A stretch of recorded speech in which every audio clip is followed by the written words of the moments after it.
দেখো কাঁচা টমেটোর পোস্ত করব। এই দেখো তেল চাপিয়েছি, দিয়ে কালো জিরে ফোড়ন দিলাম।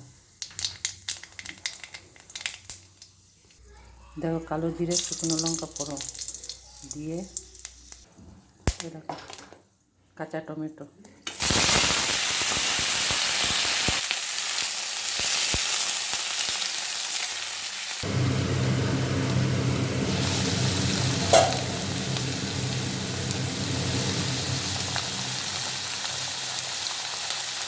লবণ দিচ্ছি।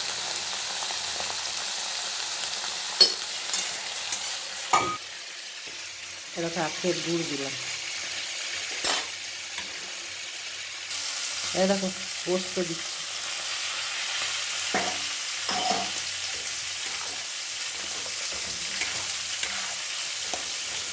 কাঁচা টমেটোর পোস্ত হয়ে গেল।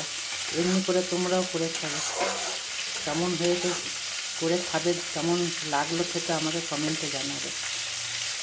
এ দেখো নামাবার সময় একটু কাঁচা তেল দিয়ে দেবে, তাহলে আরও ভালো লাগবে খেতে। এ দেখো টমেটো হয়ে গেল, টমেটো পোস্ত, কাঁচা টমেটো। তোমরাও করে খাবে এরকম। রাখ।